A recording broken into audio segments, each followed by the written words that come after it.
Bonjour et bienvenue sur le podcast Santé et Sécurité. Je suis Sébastien et dans cet épisode, je vais vous parler de la couverture de survie. La couverture de survie, c'est un indispensable à avoir dans sa trousse de secours, dans sa voiture ou quand on part en voyage ou en rando. Mais ça n'est pas une couverture comme les autres. Et on remarque souvent qu'elle est mal utilisée. Alors dans cet épisode consacré à la couverture de survie, ou encore appelée couverture isothermique, nous allons répondre à ces questions. Une couverture ISO, c'est quoi ? Oui, j'ai décidé de prendre des familiarités avant de faire connaissance avec elle. Deuxièmement, comment est-ce qu'on doit l'utiliser ? Alors, une couverture isothermique, c'est quoi ?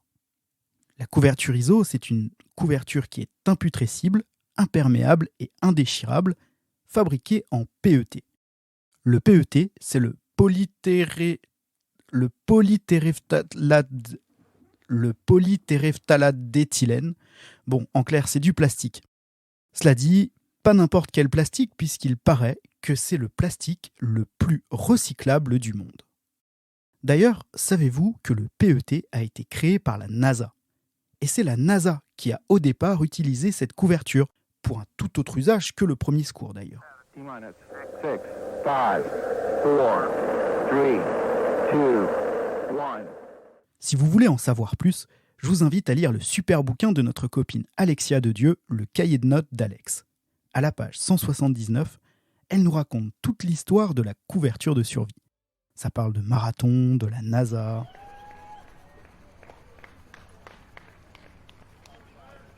J'avoue que je ne connaissais pas du tout cette histoire très intéressante.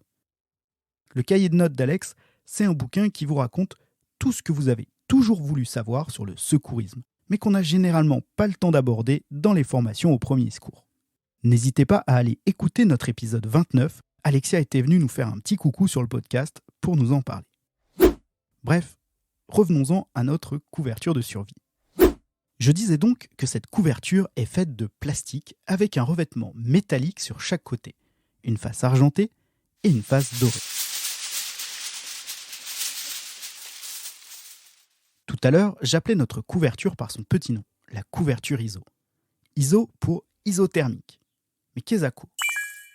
Le préfixe ISO signifie égal. Quant à thermique, c'est la température, vous l'aurez compris. Eh bien, la couverture de survie, ou isothermique comme son nom l'indique, et contrairement à ce qu'on pourrait penser, eh bien elle ne réchauffe pas, mais elle permet de maintenir la température. Et donc, dans notre cas, la température corporelle. Alors comment ça marche ? Le côté argenté reflète 90% des rayonnements infrarouges émis par le corps humain, ou encore la lumière du soleil. Le côté or, lui, est capable d'absorber environ 50% de la chaleur émise par les rayons infrarouges. Ok, mais vous allez me dire en pratique, ça veut dire quoi ? Eh bien, ça veut dire que cette couverture, si elle ne réchauffe pas, elle va permettre de lutter contre l'hypothermie avec sa face or, en empêchant la chaleur corporelle de se dissiper vers l'extérieur, tandis que la face argentée va permettre de lutter contre l'hyperthermie, c'est-à-dire le coup de chaleur. Le PET n'en est pas en reste non plus, car il permet de se préserver contre l'humidité ambiante et il va donc permettre de réduire les risques de déshydratation pour une victime. Comment utiliser la couverture de survie ? Tout d'abord, prenons quelques précautions. On parle ici de premier secours, et l'objectif premier du secourisme, c'est d'appeler les secours et d'essayer d'empêcher que l'état d'une victime ne s'aggrave en les attendant.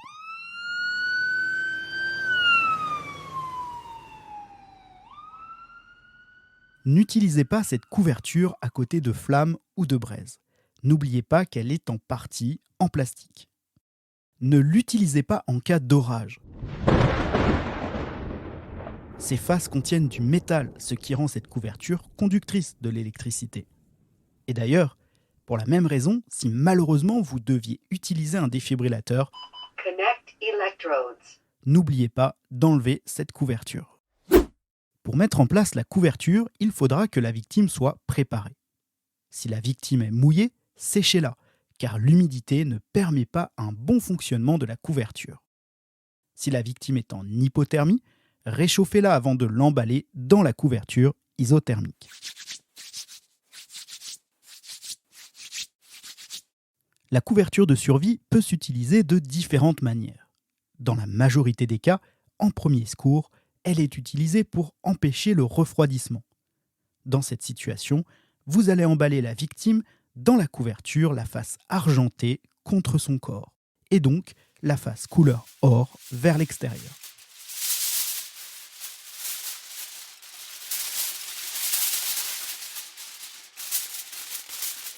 La victime devra être emballée dans cette couverture de la tête aux pieds, afin de faire une barrière entre son corps et l'air.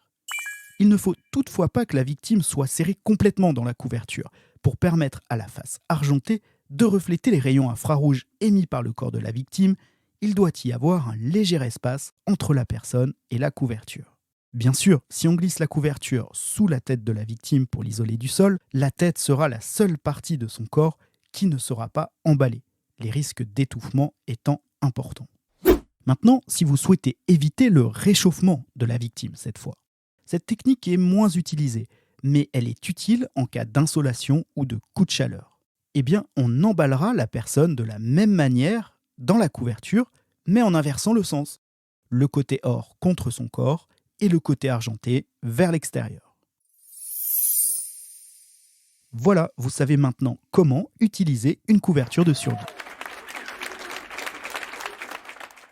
On vient de voir ses usages dans le premier secours. Mais cette couverture peut aussi avoir d'autres vocations. Par exemple, elle pourra être utilisée sur une fenêtre en cas de canicule. Placez la couverture sur une fenêtre, la face argentée vers l'extérieur, et ainsi, elle permettra de limiter la quantité de chaleur qui pénètre dans votre pièce, et donc d'y maintenir une température agréable. Si vous êtes perdu, en montagne par exemple, et que vous attendez les secours, la face or peut permettre de vous rendre plus visible, notamment par les secours en hélicoptère.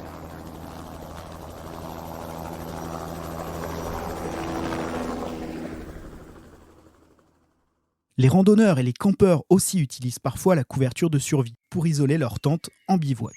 Ils glissent la couverture de survie sous leur tente, face argentée vers le ciel, et peuvent ainsi isoler leur installation du froid et de l'humidité générée par le sol. La couverture peut être aussi utilisée sur le toit de la tente, la face or vers l'extérieur pour se protéger du froid, sinon la face argentée vers l'extérieur pour se protéger de la chaleur. Et de la même manière, elle peut aussi être utilisée pour isoler un sac ou du matériel. Bref, vous voyez pourquoi cette couverture de survie est un indispensable. Elle a plus d'un tour dans sa poche. J'en ai fini avec cette couverture isothermique. On essaiera de vous faire une petite infographie pour récapituler tout cela. Pour conclure, formez-vous aux gestes qui sauvent, que ce soit en entreprise avec le SST, dans le cadre associatif avec le PSC1, ou si vous avez peu de temps, à une des sessions aux gestes qui sauvent que proposent régulièrement les acteurs de la sécurité civile. Et pourquoi pas profiter cet été sur la plage pour se former. Renseignez-vous, car la SNSM, les SDIS et les associations agréées de la sécurité civile proposent souvent des sensibilisations l'été au bord des plages. Pour en savoir plus, vous pouvez aussi réécouter notre épisode 1. On vous y explique les différents parcours de formation au premier secours. Sur ce, je vous dis à bientôt dans un nouvel épisode. Soyez acteurs de votre santé et de votre sécurité et surtout, prenez soin de vous.